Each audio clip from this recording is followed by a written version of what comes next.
Welcome to Let's Face the Facts, the rewatch podcast for the classic sitcom, The Facts of Life. Join us each week as we synopsize, analyze, criticize, and ultimately idolize the show. And now, here's your host of Let's Face the Facts, the wonderful David Almeida. Thank you, Matthew Arter. Welcome back, guys. It's another week, another show. Thank you for downloading and pressing play. This week, Matthew and I watched Season 7, Episode 3, Grand Opening, which had an original air date of September 28th, 1985. We're going to begin this show kind of sort of already in conversation in progress, where I'm just on the tail end of a period of time of being really, really busy. Partially what necessitated my taking that week off before we got back into Season 7. And I hadn't quite had a moment to breathe when I needed to record last week's show and then this one, which we did actually both of them in one day, which is very unusual. But anyhow, that's just my state of mind that you are going to discover me in. So I think that's everything. Let's do this and jump on in. Let's face the facts. I did a reading yesterday. I ASM'd last night. I'm fucking exhausted. I am so happy to be with you, Matthew, right now. Please make no mistake. Do not infer anything other than that when I say I would rather have just laid in bed and rested just to get the shit out of my head. I'm exhausted. Honey, do you want to go to bed? No. Okay. No, I want to be here with you and bitch about a shitty, awful TV show. Okay, because I got that. This episode is a garbage episode for me. I'm sorry. I'm sorry. It just there's just so many things. We're jumping right in here, people. Let's not dawdle. Let's not dilly-dally, lollygag, or piddle fart. Season 7, Episode 3, Grand Opening, September 28th, 1985. Grand Opening. I'm gonna say subpar opening would be a better title. I would almost put a question mark after it. Yeah. Grand Opening. David, I would like it stated here and now. I don't want this to become a Matthew Hates Facts of Life podcast. No, because we already have me to carry that component of this show. And I do love it. It's just now that I'm watching it with supposedly, quote unquote, critical eyes, I'm like, oh, this is somewhat painful a little bit. There were cringeworthy moments in this episode. Mm-hmm. Well, it was written by the wonderful Bob Benditson and Howard Benditson. The comedy brother team from vaudeville, exactly. Known as the Bendleton brothers. Exactly. Say there, Mr. Bob. What is that, Mr. Howard? But yeah, I assume they're brothers. There is a lot more written about Bob Benditson because he, with Viz, let's just call it his brother. The two of them together wrote 2 episodes of The Facts of Life. This is the first one, and the second one is coming up, Season 7, Episode 7, Doo-Wah. Oh, that's when they sing with El DeBarge. Oh, Jesus. So that's a good one? No, but... No, but it's a great nostalgic step into time. It's a step in time. That I'm excited about. Well, never need a reason, never need a rhyme. No. But Howard of the famous Benditson brothers, Howard would go on to write a few things, but his credits end in 1994. So I think he got out of the biz. But Bob Benditson, he previously had written for the Jeffersons and for Alice, and he would go on to be a writer and supervising producer for shows like Newhart, Coach, The Simpsons, and probably the largest of all of his credits, supervising producer for 150 out of 204 episodes of Home Improvement. I'm fascinated with the fact that they have these writers that have never written for the show before just stop in And because it does make me wonder, like when they're like, hey, you want to write an episode of The Facts of Life? Okay, tell me who these characters are. Like, Yeah. how do you do that as a writer? I'm wondering. I'm not It, insulting or judging. I'm just wondering, like, as a writer, if somebody was like, hey, do you want to write an episode of The Handmaid's Tale? I'd be like, I, exactly. Yeah. what's the characters' names, first of Yeah. all, and a little bio on each of them? I don't know. But so I don't know, like, how they just showed up and were like, let me write an episode of this thing, especially a pivotal one where they're opening this store. But maybe that makes sense because halfway through, Mrs. Garrett's like, this wasn't a good idea. So I don't know.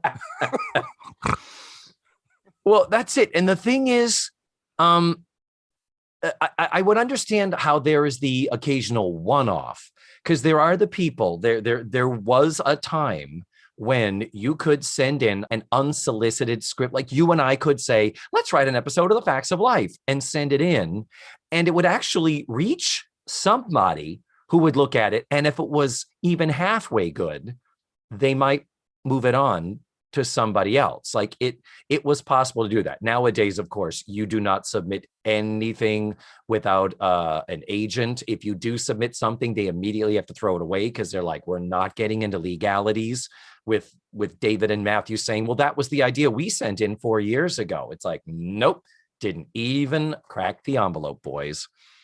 So it's legalities now. But so it wouldn't surprise me if there was the occasional spec script, especially this late in the show. We're in the 7th year now, how there are people who are fans, who are writers, that said, hey, I want to stab at this. But yeah, I'm with you in terms of, you'd think they would assemble their room of writers and we would just see the rotation of Deidre Fay and Stuart Wolpert, Linda Marsh and Margie Peters, Paul Haggis, and the two Bobs, Jerry Mayer from episode 1. It's like, those are the names we would expect to see.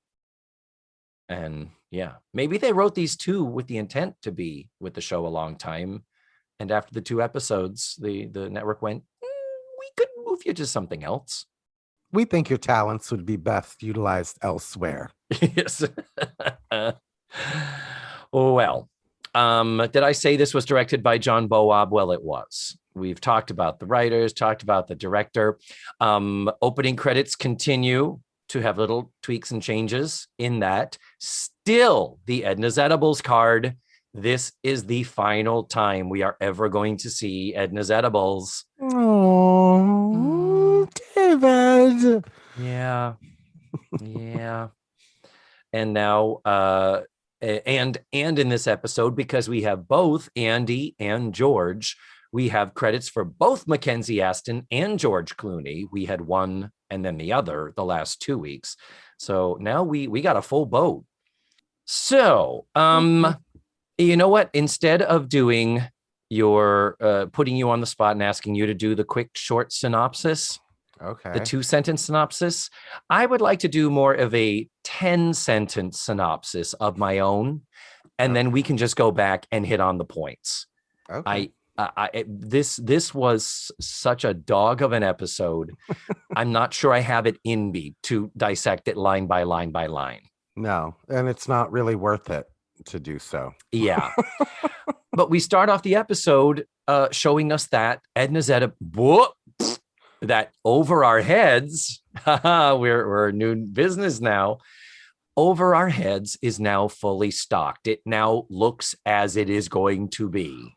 Mm-hmm. With the porcelain Marilyn Monroe and Charlie Chaplin on the columns, and the bins with the candy and all of that. So, and all the bright colors. I mean, it does look really, really fun. Like, I would love to shop at that store for realsies.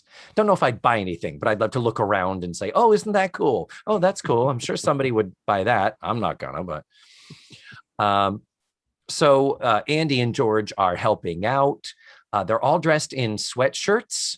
We know from our interview with our close personal friend, Diana Eden, that was a challenge for her. Do you remember what she said?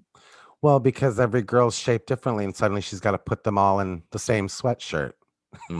Which looks good on nobody. Yeah. And she said she had to get creative with it. And did you notice how they did vary the looks for the girls? Yep. I liked it. And I liked the comparison to Mrs. Garrett showing up in black and orange. Like Halloween. It was a perfect, like, oh, bright and flashy. And then Mrs. Garrett, like, she's going to a funeral.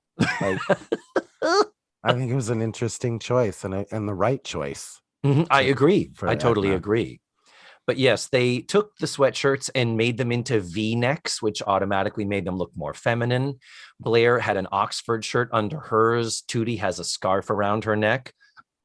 Jo has got her Jerry Seinfeld stand-up jacket over it. Natalie isn't wearing anything under hers. How do you know? Oh my God. Because, I'm assuming she has a bra on. She's wearing a bra, but she is wearing a blue sweatshirt, and her scrunchie is also blue that matches her sweatshirt. Yeah. It's like, nice little touch. So they all have something going on that is kind of individualizing the look, because if it was just straight up sweatshirts, they would have all looked awful. Yeah. Last week, we talked about Mrs. Garrett finding her burnt sign, her Edna's Edible sign. Yeah. And she's like, I had it in my window for years. Yeah. I was like, well, 2 years, technically not wrong, but I think you're making a bigger deal out of it. Well, she has the sign and she fixed it. And she fixed it. How do you unburn a fucking sign that has a chunk of it burnt off? Well, apparently, but from her days as a woodworker, David, before she was an RN, she would, while she was managing that restaurant, and running the suicide hotline and also helping to trap lobsters up in Bangor, Maine. Yeah. Bangor, you brought her. Thank you. That is the comedy of the hilarious Benditson brothers. So she's talking about her sign, right? And the first thing Tootie does and the cast does is take Edna on a tour of the store. Yeah. Has she not? Where has she been? Exactly. She didn't. She wasn't there the day we installed the record section. What? Exactly. Why couldn't they have done that with that first customer? Why couldn't they have done it with Andy or with George, who hadn't been by in a few days? They could say, wow, this all came together. There was barely anything here a couple days ago. You guys pulled this together so fast. Yeah, well, it's great. Come over here. Look, you see, this section is where you have this. This is where the cards are. This is where the records are. And this is where Mrs. Garrett stands behind a counter with a plate of cookies. Did you notice? Yeah. That's literally the corner that they convinced Mrs. Garrett would be her little Edna's corner to bake whenever she wanted. She literally had a plate of cookies. Yeah. Because you can get candy on the one desk over on the other side. Mm-hmm. But if you want a cookie, you got to go on the other side of the store. I'm sorry. That's not my section. Yeah, sorry. Yeah, you have to pay separately. Yeah. And we have one of those credit card machines that goes chunk, chunk. You have to run it over the card and the carbons. My question that I never really thought of, and I blame you for making me think of this, David, as I was looking at the store and they're doing their tour. Where is their storeroom? Oh, where? Oh, baby. I'm such a proud papa right now. Where are they keeping all of this merch? Agreed. Before, when it was a food store, they could only have a limited inventory because it was perishable. It had a shelf life. And most of what I'll bet you it's the kitchen now. But no, we have, the kitchen's not baking. The kitchen is a full kitchen. It's a house kitchen now. Okay. Wait till you see it. I can't wait to see that. Complete with door to get into said kitchen from the outside. Yeah. So my short synopsis is becoming a long one after all. For this grand opening, Natalie has hired a performance artist. We will talk about him, I'm sure. We have customers coming in, and then we have a policeman come in and say that there were some bogus, fake Tina Turner brand clothing pieces on the black market. Mhm. No pun intended. That was not a racial slur. No, they make one of those later. Oh, they do. They do. I totally forgot. And so because on the invoice is Mrs. Garrett's name, we go to commercial with him taking her away to take her downtown. Yeah. Mhm. Or having merch in her store that may be stolen or whatever that she legitimately paid for and has an invoice. It's like, bitches, talk to the company I bought it from. What the absolute goddamn fuck? Yeah. That was going to be my synopsis. If you asked me, I was going to say, in this episode, Mrs. Garrett gets arrested. Yeah, sure. Yes. Yeah. And so we come back from commercial and all of them are sitting around going, wow, really sucks. They hauled her down to the clink. Yeah, must really be terrible. Hope she doesn't die there. She must be so alone and scared. It's like, one of you could have gone with her or followed her. I know you don't have any transportation because you all took a fucking train to Peekskill and Joe didn't bring her bike and Blair didn't bring her car, but be that as it may. Well, and that also comes up. Their lack of transportation comes up as well. Oh, it's right. Where? When does it come up? Remind me. She goes, I would have been home sooner, but there was an unpaid parking ticket on my car. You're right. And Joe goes, sorry. A little lower. Sorry. There it is. Wow. Yeah. So during the second act, after we get back from commercial, Mrs. Garrett comes back. Apparently they got, they needed her for questioning right away because this is shit the police has to be right on goddamn top of. Yeah. So she's back, parking ticket paid. And then she says, girls, I've had this sinking feeling for the last few weeks and I maybe should have said something. I think opening the store was a big mistake. I think we should sell the store. And so the girls are like, what the fuck are you talking about? This is our opening day. We've made such a big deal about it. You're talking about closing on the day we open. And Mrs. Garrett says, I want you girls to get your money back out of this place while it is still sellable, while somebody might want to take it on. But I think it was a mistake. I just have this feeling. So then we cut to the next scene and there's a sign up that says going out of business sale the same day. Yeah. The same day. Mm-hmm. And now the place is full. People are haggling and trying to get stuff for cheap. And then George brings in a group of people that he collected from local yard sales. The two old ladies that went to Edna's wedding for Ted Metcalf that ended up not happening. The two old ladies are there. And it's crazy how much more busy it gets. Don't you fucking hate a going out of business sale? Like when like J.C. Penney is shutting down and you say going out of business sale, closing this, whatever. And you get there and it's like, yeah, you can get up to 15 or 20% off. And it's like, no. Going out of business means I get a new wardrobe for 50 cents. That's just me. So then a real estate dude shows up and she's like, oh, you're so fast. She apparently called a real estate agent who then called this dude, said, hey, I got something that you might want to be interested in buying. And he condescendingly says he wants to buy the place at 50% of what you paid. He offers 50% of what you paid. Well, he turns it into a sexist thing. You gals didn't know what you were getting into and all that shit. So you insult Mrs. Garrett's femininity, and that's when the twinkle shows up that fucking Joe can't stop talking about. Anyway. Yeah, it basically riles her up and ignites her desire to succeed all over again. And no sooner has she kicked his ass to the curb without saying anything to the effect of, oh, we forgot my son Raymond actually owns the building. And are they selling the business or they live there? Exactly. What the shit? You're totally right. If it was just selling the business, which, by the way, don't they take away the door that separated the store from the house? Isn't it just like an archway, like a match game shaped round hole now? Did you notice that? I don't know. I didn't notice it.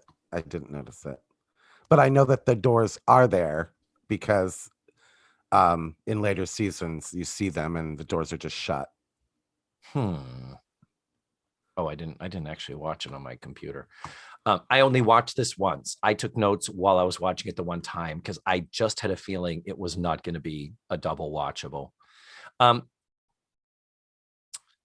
So with the twinkle being back in Mrs. Garrett's eye, everything is going to be fine, and we're going to keep the store, and all is going to be good in this arrangement that makes no fucking sense, where a group of young women are invested in a business in the town where they went to high school.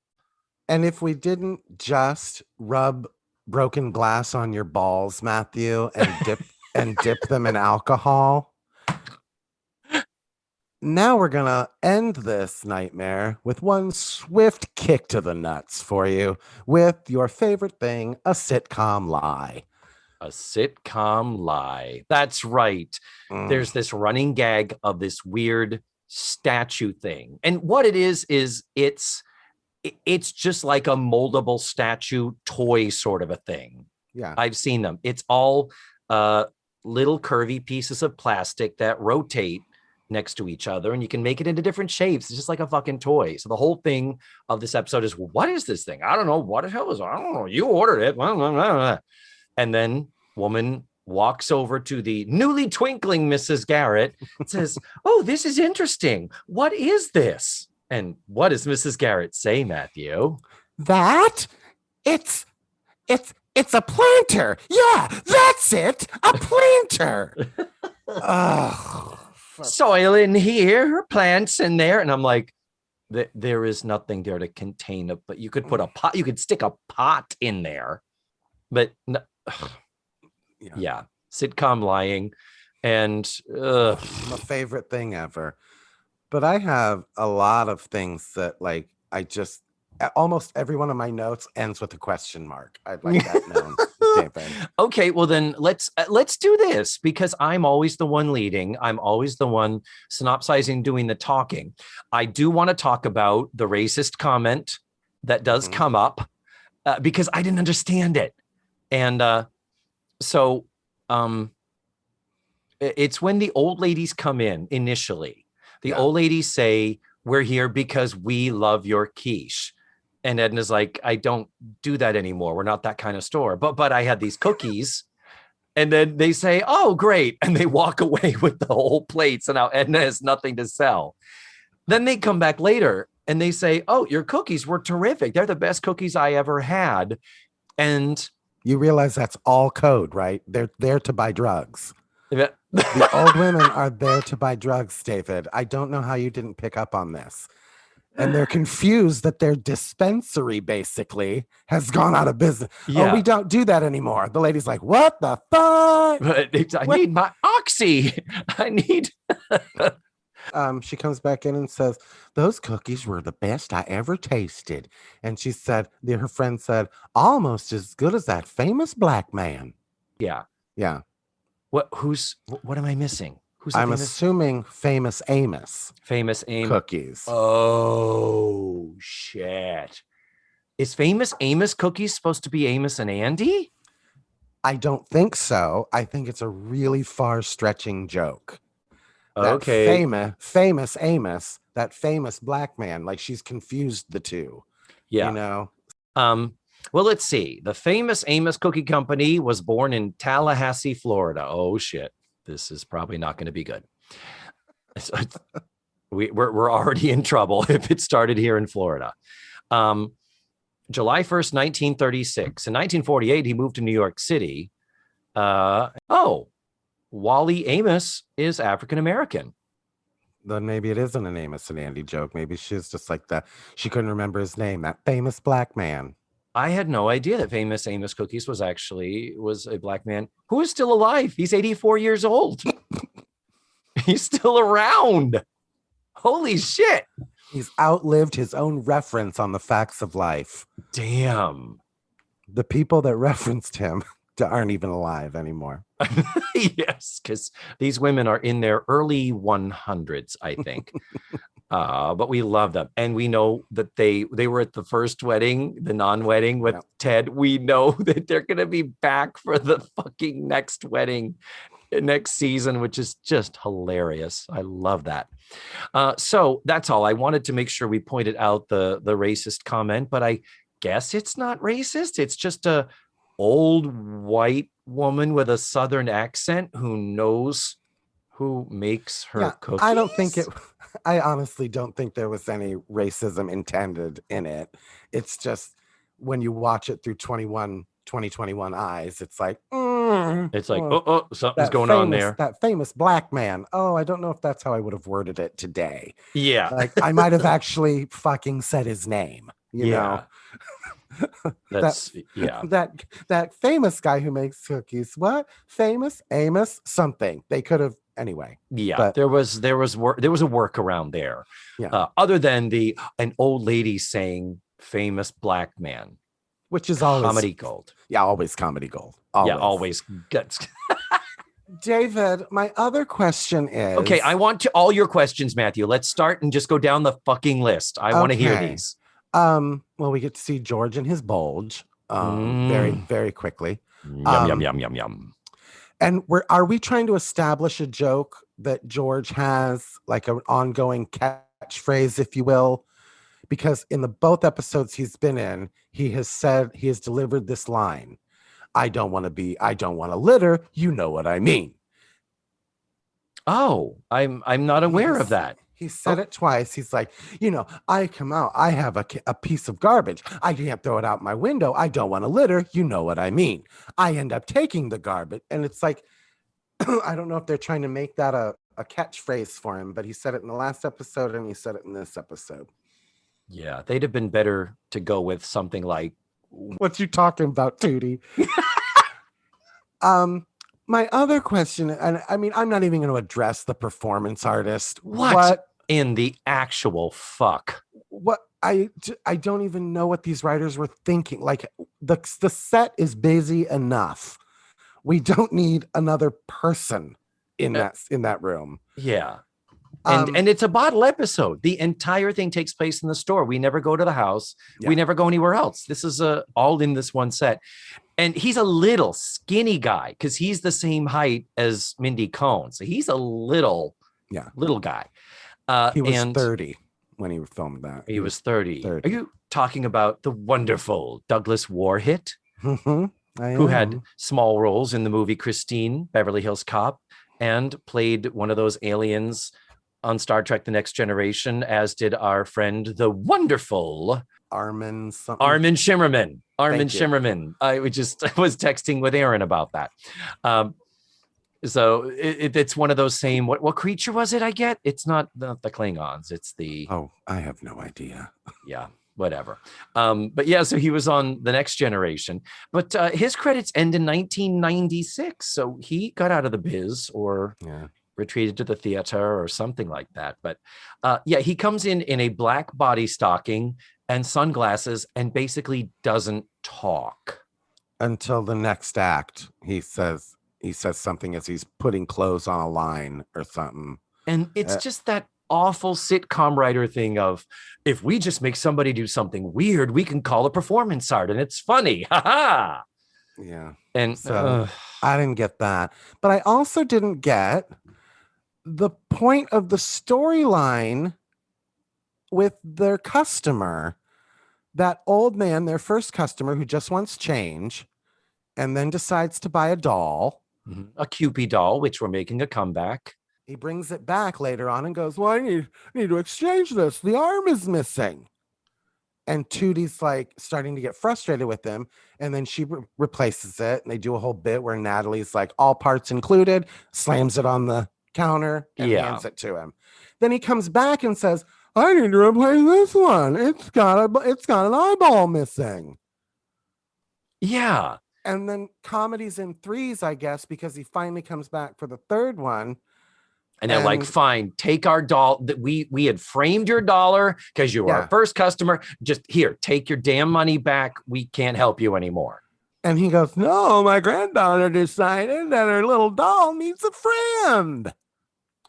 That's the payoff? But Matthew, that means the business might succeed after all. It's subliminal. Is that what it was? It was a metaphor. It was a metaphor for their business. Is that it? Like it's just crumbling in front of the. Okay. I don't know what a metaphor, but I know what I got.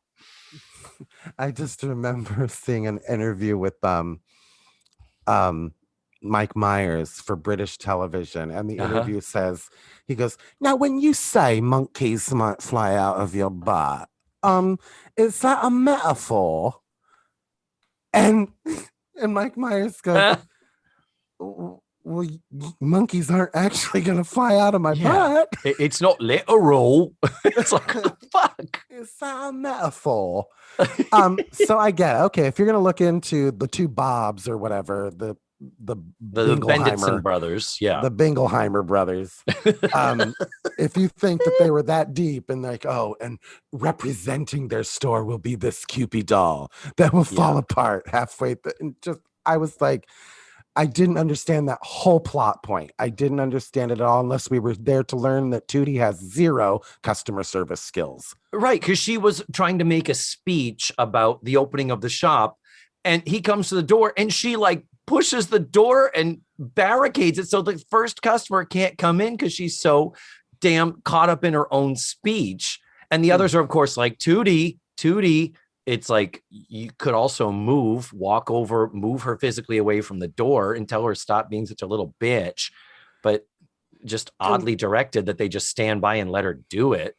One thing that there is not a payoff of, like, to me, that customer thing, at least that had something that I could latch onto. To me, the performance artist is the little BCDE storyline where there was 0.0 payoff, other than he just wasn't there anymore when it became a going out of business sale. So my next question, my next issue, David. Yes, please. Next on your list. They must have given the Bunghole brothers the episode, the first episode of season 4, where they move into Edna's Edibles, because something happens where George comes in and says something, and Joe's response is, "Will be a parking lot by then." Oh, you're right. You've been open for 10 fucking minutes, Joe. Dude. But it reminds me of the episode we watched for season 4. It was like, I think episode 2, where they're like open for a week and Joe's like, we're in the red. We're in the red. And it's like, oh, Jesus Christ, Joe. But that took 2 weeks. This took 10 minutes for her to fucking throw up her hands on this one. You're right. You're so right. But yeah, I do remember that. By next week, we're going to be a parking lot. It's like, unless you have power of attorney over Mrs. Garrett's son, I don't believe you could technically make that happen. Yeah. And it would take time. It's not like this is the drive-in theater where they close on a Saturday night and the thing is going to be bulldozed at 6 a.m. Sunday morning. Exactly. They're going to have fucking Andy riding in on a wrecking ball. Or George Clooney riding in on a wrecker ball. Wrecker ball. So do you notice? No, doesn't work. Never mind. Did you notice the scene coming back from the commercial? I noticed, as in I watched it. You didn't think anything was funny about that? Oh my God. Yes. I just looked at my notes. Among the weird, whimsical gadgets is this. Is the sex toy. Is exactly. I put down, is it a marital aid? It's a hand that is made of, clearly it's made of, latex rubber, but it's got a motor inside. So the fingers wiggle. So it's supposed to be like a cousin it sort of thing. predating the Addams Family movies, but it's that middle finger is doing a lot of the work. That's And clearly Joe is mesmerized. And I just kept thinking, like, Blair's supposedly in charge of purchasing, obviously, because so who bought that? And like, because you know how you can buy a dildo at Walgreens, it's just called a back massager. Yeah. You know, so it's just, wonder what other sex toys they got. Yeah. Well, I mean, that long tubular red thing that Mrs. Garrett later said was a planter, part of me is like, I think I've seen that in a porn somewhere. No, that's definitely a restraining device. No. Yeah. Okay. I knew I seen it somewhere. I knew I did. Because what you do is you put your head through it, tighten it on both sides around your neck, and then the outside you can hold it tightens around your wrists.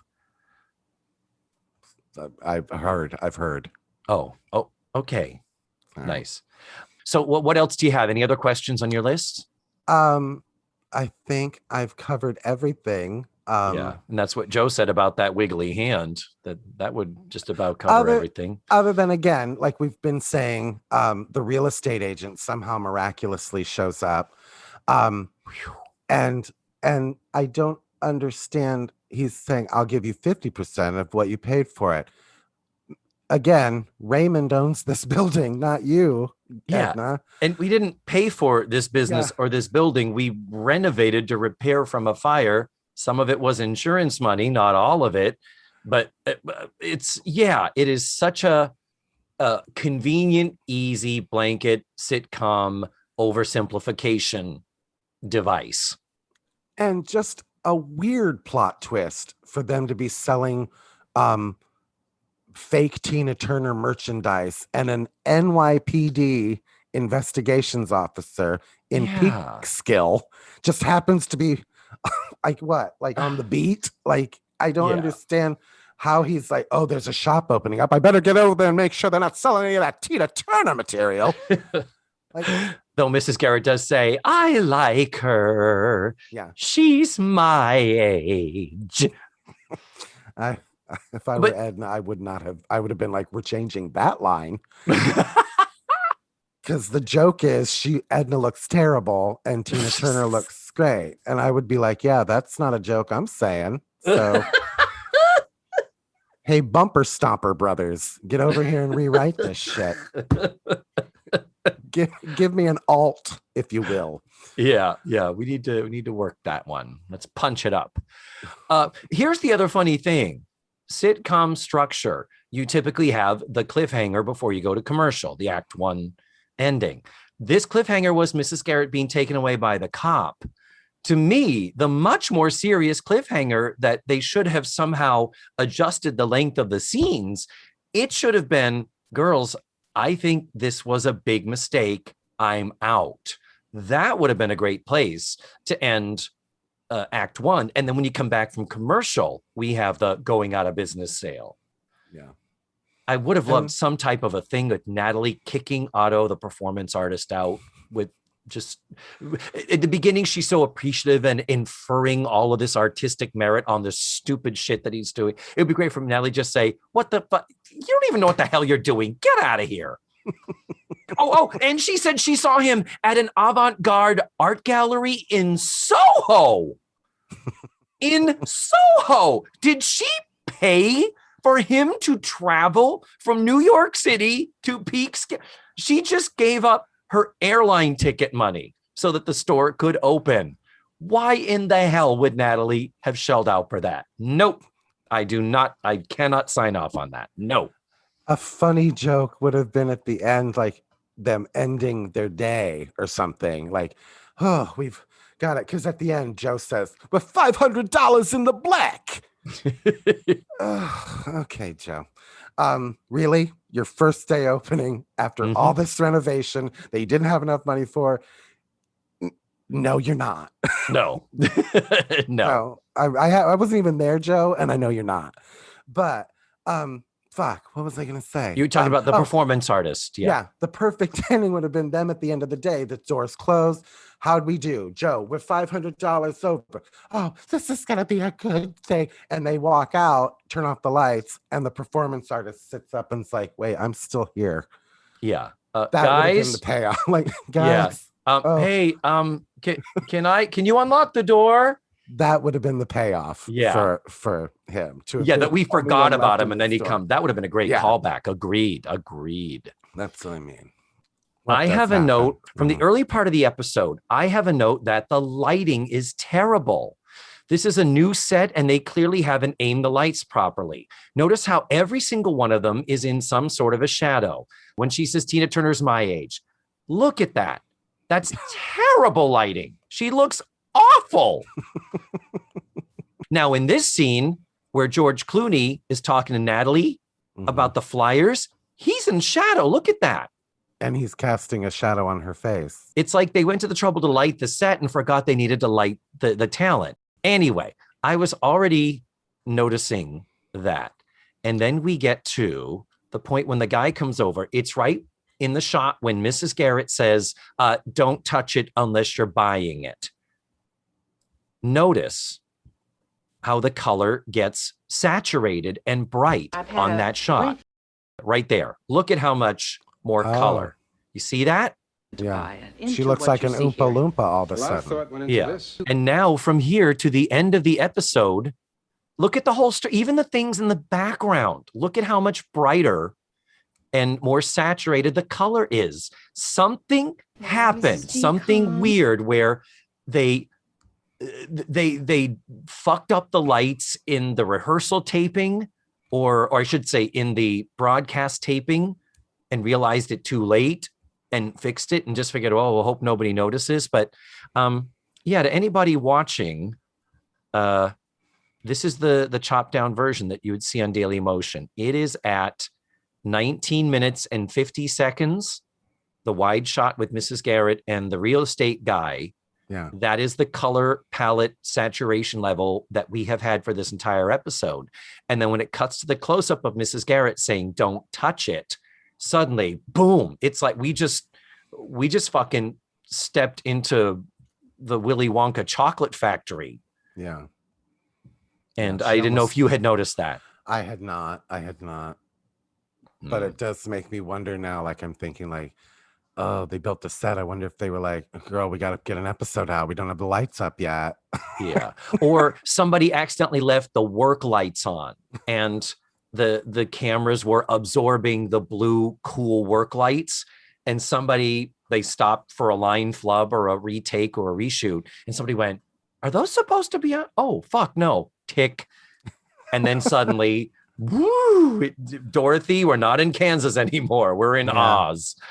And I thought that was so weird. I've never, ever seen something so technically weird like that in Facts of Life. And now that you pointed out, I'm going to have to keep it in the back of my head to track their lighting now. Like, because I've commented in Edna's Edibles, when they would come down to like the table, that the lighting would be overhead or even a little upstage of them. So you'd get a shadow on the camera side. I've commented before on some of the lighting being a little wonky, even in Edna's Edibles. So yeah. I did need to say, absolutely. That had to be said. I'm glad you said it. I'm so glad you said it. Yeah, no. People say don't go there, David. I go there. Yeah. I'm controversial. You're the Gloria Steinem of podcasting, David. Of Facts of Life podcasting, I should say. Let me clarify. You're the Gloria Steinem of Facts of Life podcasting, David. You're the Virginia Slim. You're the Ms. Magazine. You've come a long way, baby. Oh, I wanted to be like the Andy Kaufman of Facts of Life podcast, but I guess I'm not. No, people get your humor. Oh, thank you. I agree. Like I remember as a kid seeing the whole, I will box a woman and I can physically defeat any woman. The sexism of that whole routine. I remember as a kid going, what the fuck is this? And that's not one of those things where I say now, oh, in hindsight, it was so brilliant and revolutionary and comedically daring. I don't get it. He used to do all these people like, oh, I was at a gig of his where he sat down and read A Tale of Two Cities. Yeah. No, I'm out. They should have hired him instead of this auto dude to come and be at the store for their grand opening / going out of business / grand opening sale. You know what I mean. But I got to track. I totally have to track now. If George Clooney had a catchphrase they were attempting to impose. Let me just read through my notes. Make sure. Blah. Natalie's blowing up an already blown up palm tree at the beginning. Yeah. Okay. And that made me think like a little step in time. It's like we would have bought that and not thought a thing about the fact that a total stranger put their lips on that thing and and blew that up. Mm-hmm. Yep. Yeah. There is a fun moment where the statue, that thing that Mrs. Garrett later says is a planter, there is a point where someone is interested in it and to try and sell it. George and Andy try to do a great, wow, that's a really cool item. I think I should have that for my house. Well, what would you use it for? Oh, it's got so many uses. And it was just some funny, good actors acting badly, deliberately. I do get a little bit of a kick out of. Okay, the performance artist, if people haven't watched the episode, there's one point where he's hanging clothes on a clothesline and reciting a poem. There's one point he's popping balloons and freaking Mrs. Garrett the fuck out. And then at one point, randomly out of the blue, he goes running after Andy screaming, "Flee, flee, child of the devil, death is upon us." And Andy's reaction is just like, what the fuck? And then there is one point at the end of the scene where it looks like he's starting to take off his leotard. Yeah. Like he's starting to slide it down over one of his shoulders. It's like, what was it? Was he supposed to be stripping? And maybe that was the big comedy in Threes. Maybe that was his third thing. Yeah. He's going to get naked and she's like not having it. No. I mean, David, here's what I'm thinking, because we're open. We're now. This is it. This is our facts of life now. And I'm excited because these are truly the episodes that I actually remember seeing first run. Yeah. So to revisit them now through Critical Eye. But I'm thinking now with the way that the sitcom has gone, David, is that when we have guests on, I don't feel like we'll have to do as much explaining who characters are anymore. I hope not. Because they're not really anymore the same. Like Jo is not at all the same girl that she was in the past 3 seasons. So, I mean, the characters have changed so much, and the way they're writing the episodes now, like, you know, you can put on an episode of the Golden Girls any season and you get it. Yeah. You don't need to really know the entire history of them. So I think we're going to experience that a lot more with the guests. People will be like, okay, I get who Mrs. Garrett is, and I get like who Blair is and stuff, and just from the episode. So I don't think we'll have to have you explain well, Mrs. Garrett was well, it's like, is Jo typically tough? Like, does Jo typically argue with Blair? It's like, it doesn't matter. Why are you what here? It is. Yeah. And I need to get Ken Reed on. I really need to get Ken Reed, because he's been saying he wants to do Over Our Heads. Like, this is his facts of life too. Oh my God, I can't wait to meet him.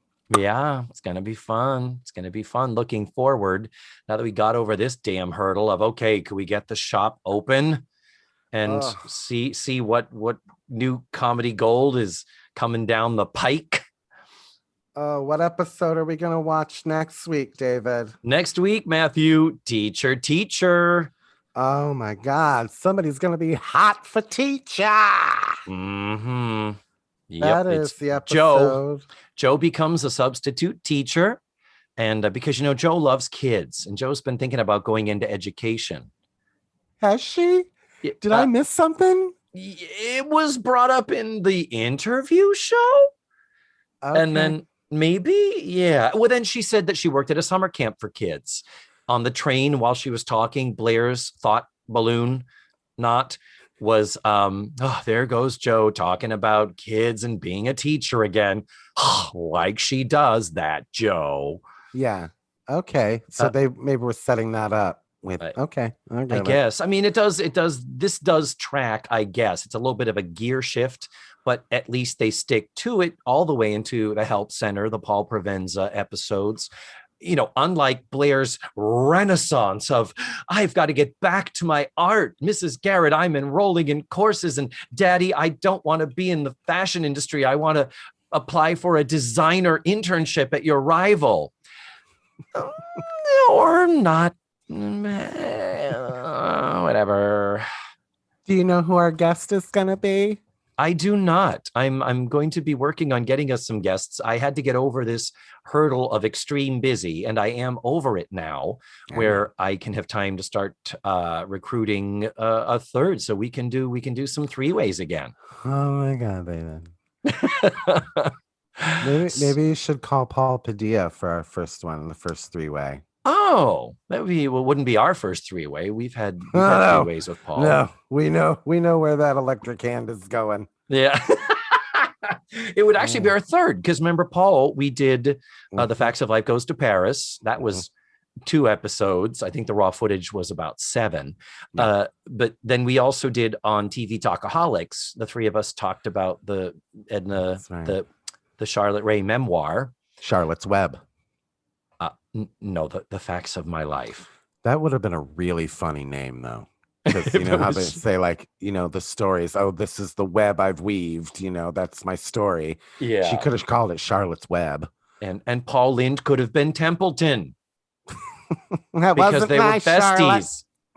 Huh? That wasn't nice, Charlotte. It says crunchy. Okay, yeah, I get those confused because it reminds me of the night I spent with the Jonas Brothers, David. So I forget. I get my 3-ways mixed up. Anyway. Okay, yeah, not the one like you with Burt Reynolds and Jim Neighbors. That's not the type of 3-way we're talking about. No. Oh, thank you for bringing that up. No, I kept my wig on for hours. Yeah.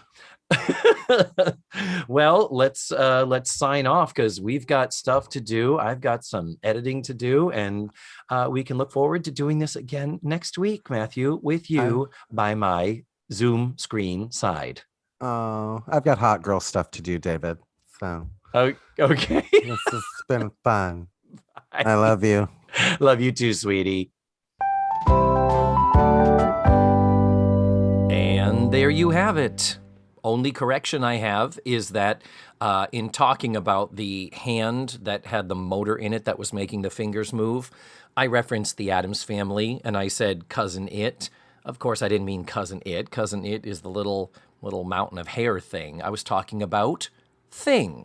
Thing is the hand. That is the hand that moves around like a hand. And anyway, next week, Matthew and I are going to be back with Season 7, Episode 4, Teacher, Teacher. If you wish to watch it ahead of time, you can find the link to the video in this week's show notes and on this episode's webpage. That is all for now. Thank you, as always, for listening to this week's show. And remember, the facts of life are all about you.